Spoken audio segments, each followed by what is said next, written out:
تو دوست احباب شکوے کرتے ہیں جی ہمارے کام پورے نہیں ہوتے، اٹک جاتے ہیں، اور پھر وہ کسی کے پاس جاتے ہیں، عملیات والوں کے پاس، تو ان کا تو چونکہ کاروبار ہے، انہوں نے پیسے کمانے ہوتے ہیں، تو وہ سمپل جواب دیتے ہیں جی کسی نے لگتا ہے تمہارا رزق باندھ دیا ہے، کسی نے تمہارا رشتہ باندھ دیا ہے، اور ہم اس کو بلیو کر لیتے ہیں۔ بھئی اللہ کسی کو دینا چاہے تو کون اس کو باندھ سکتا ہے؟ کیوں کسی کو چھوٹا خدا بناتے ہو؟ کوئی کسی کا رزق نہیں باندھ سکتا، کوئی کسی کا رشتہ نہیں باندھ سکتا، ہمارا ایک ہی خدا ہے، اس کے کام کو کوئی روک ہی نہیں سکتا۔ خواہ مخواہ اپنا عقیدہ بھی خراب اور اپنا عمل بھی خراب۔ سیدھی بات ہے کہ نبی علیہ الصلوۃ والسلام نے جو باتیں سکھائیں ان کو کریں، خود بخود عملیات سے جان چھوٹ جائے گی۔ چنانچہ عورتیں اکثر پوچھتی ہیں جی کہ میرا رشتہ اچھا ہو جائے، بیٹے کو جاب مل جائے، بہو کا ویزا رکا ہوا ہے، فلاں کام اٹکا ہوا ہے۔ تو بھئی اٹکے ہوئے کاموں کے لیے عمل نبی علیہ السلام کے مبارک زبان سے ابو داؤد شریف کی روایت ہے۔ نبی علیہ السلام نے فرمایا جو مومن صبح و شام 7 مرتبہ اس دعا کو پڑھے گا، اللہ تعالیٰ اس کے ہر ادھورے کام کو پورا فرما دے گا۔ اور وہ کیا ہے؟ حسبی اللہ لا الہ الا ہو علیہ توکلت وہو رب العرش العظیم۔ بعض لوگوں کو رزق کی تنگی کے بڑے شکوے ہوتے ہیں، اور ان کے دل پہ فاقے کا خوف رہتا ہے، ڈر رہتا ہے، اور فاقے سے بچنے کے لیے وہ سارا دن کاروبار کے پیچھے بھاگتے دوڑتے بھی رہتے ہیں۔ سنیے، ابو نعیم کی روایت ہے، ابن ابی شیبہ نے بھی اس کو لکھا کہ نبی علیہ الصلوۃ والسلام نے ارشاد فرمایا جو شخص اس دعا کو پڑھے گا اللہ اس سے 70 مصیبتیں دور کریں گے، جن میں سب سے چھوٹی مصیبت اس کا فاقہ ہوگا۔ جو شخص اس دعا کو پڑھے اللہ تعالیٰ اس سے 70 مصیبتوں کو دور فرمائیں گے، اور سب سے چھوٹی مصیبت فاقہ ہوگی، اور وہ فقرہ ہے لا حول ولا قوة الا باللہ لا ملجأ ولا منجأ من اللہ الا الیک۔ کئی مرتبہ انسان غمزدہ ہوتا ہے اور سوچتا ہے میں تو اکیلا ہوں، میرا ساتھ دینے والا کوئی نہیں، ماں باپ فوت ہو گئے، کہاں جاؤں، کس کو دل کا غم سناؤں، میرا غم کیسے دور ہو؟ نبی علیہ الصلوۃ والسلام نے فرمایا، کنز المال کی روایت ہے کہ قرآن مجید کی ایک آیت کو 3 مرتبہ یقین کے ساتھ پڑھ لیں، اللہ تعالیٰ غمزدہ دل کو تسلی فرما دیتے ہیں۔ لا الہ الا انت سبحانک انی کنت من الظالمین۔ کتنی مختصر سی آیت ہے اور اکثر بچیوں کو یاد بھی ہوتی ہے۔ اس آیت کو 3 مرتبہ پڑھنے پر اللہ تعالیٰ انسان کی سیڈنس ختم کر دیتے ہیں، غم ختم کر دیتے ہیں، دل کو خوشی عطا فرما دیتے ہیں۔ کئی لوگوں کو دیکھا کہ بیمار ہوتے ہیں، کبھی ہسپتال کا چکر، کبھی ڈاکٹر کے پیچھے، تو نبی علیہ الصلوۃ والسلام نے ایک حدیث پاک میں فرمایا، اس حدیث کو مسند احمد نے روایت کیا اور طبرانی نے روایت کیا کہ جو شخص فجر کے بعد 3 مرتبہ یہ دعا پڑھ لے اللہ 4 مرضوں سے اس کو نجات عطا فرما دیتے ہیں۔ امید ہے کہ مستورات توجہ سے یہ بات سنیں گی اور اس کی اہمیت کو ذرا سمجھیں گی کہ جو شخص فجر کے بعد 3 مرتبہ یہ آیت پڑھ لے تو اللہ تعالیٰ اس کو 4 بڑے بڑے مرضوں سے بچائیں گے۔ نمبر 1، پاگل پن. اگر کوئی آدمی مینٹلی ان بیلنسڈ ہو،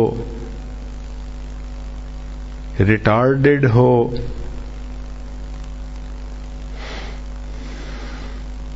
یا جس بندے کو چیزیں بھول جاتی ہوں یا چیزیں یاد نہ رہتی ہوں،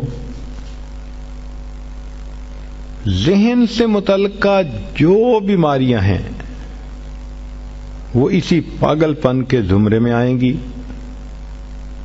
یا کسی کو مرگی کی بیماری ہوتی ہے، وہ بھی اسی زمرے میں آئے گی.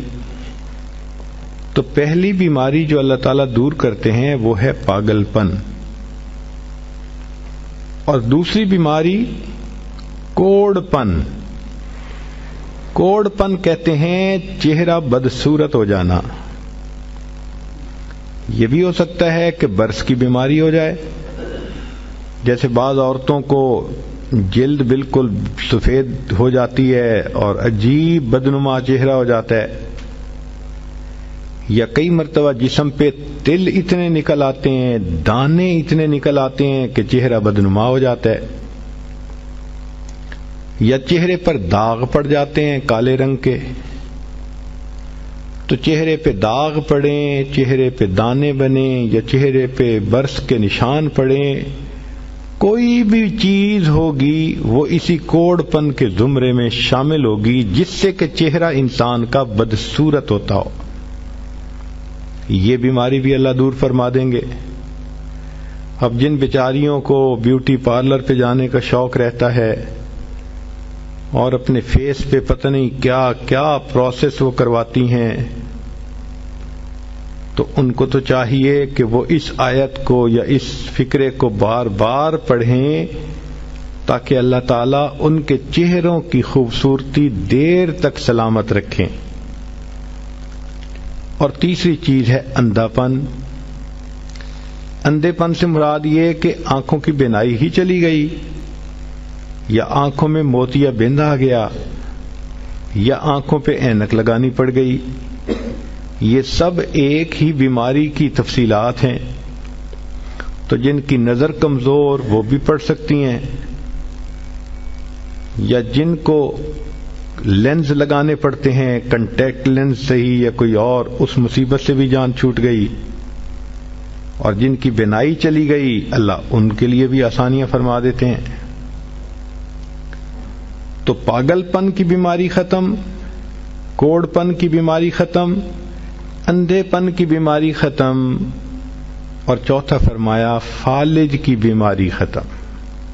فالج ایک تو ہوتا ہے کہ انسان کا ہاتھ یا پاؤں کام ہی نہ کریں، اور ایک یہ بھی ہوتا ہے کہ اتنی ویکنیس کہ عورت کہتی ہے مجھ سے تو کھڑا ہی نہیں ہوا جاتا، میرے پاؤں سن ہو جاتے ہیں، میرے ہاتھ سن ہو جاتے ہیں.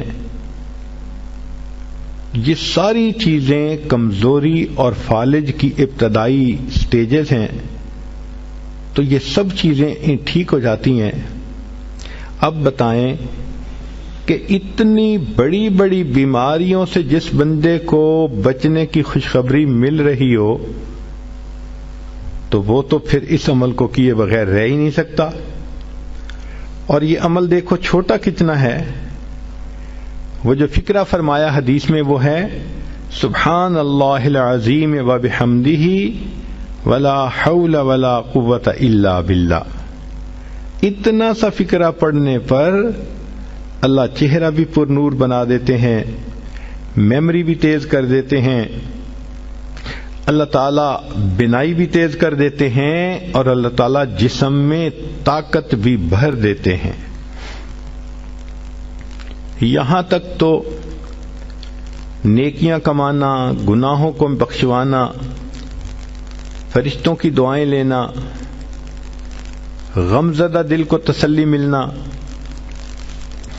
اور بیماریوں سے محفوظ ہونا، اس طرح کے عمل بتائے تھے. اب ایک عمل سن لیجئے کہ دجال سے محفوظ ہونا. دجال ایک تو بڑا ہوگا نا، جس کو دجال اکبر کہتے ہیں، جو آئے گا اور بندے اس کے پیچھے لگ کر اپنا ایمان خراب کر لیں گے. جو امام مہدی کے آنے پر اور عیسیٰ علیہ السلام کے آنے پر ظاہر ہوگا، ان کے آنے سے پہلے ظاہر ہوگا، اور عیسیٰ علیہ السلام اس کو لد کے مقام پر قتل کر دیں گے. اس فتنے سے نبی علیہ السلام بچنے کی دعائیں فرماتے تھے، صحابہ بھی بہت ڈرتے تھے اس فتنے سے. تو انسان کا دل چاہتا ہے کہ دجال سے محفوظ ہوں. حدیث پاک میں ہے جو شخص جمعہ کے دن سورہ کہف پڑھے تو جمعہ سے جمعہ تک اس کے گناہ معاف، اور اگر وہ روزانہ پہلی 10 اور آخری 10 آیتیں پڑھ لے اللہ اس کو دجال سے محفوظ فرمائیں گے. تو اس عمل کو کرنے سے ایک تو دجال سے محفوظ ہو گئے، اور دوسری بات اور بھی سن لیجئے کہ دجال دجل سے بنا. دجل کا مطلب ہوتا ہے فریب دینا، دھوکہ دینا، اور بچیوں عورتوں کو انسان کی شکل میں بھی کئی دفعہ دجال مل جاتے ہیں. وہ ان کی عزتیں لوٹتے ہیں، بہانے بنا بنا کے دھوکے دیتے ہیں، ان کو بیٹرے کرتے ہیں. تو اس عمل کے کرنے سے عورت بچی ایسے دجالوں سے بھی محفوظ رہے گی. لا الہ الا اللہ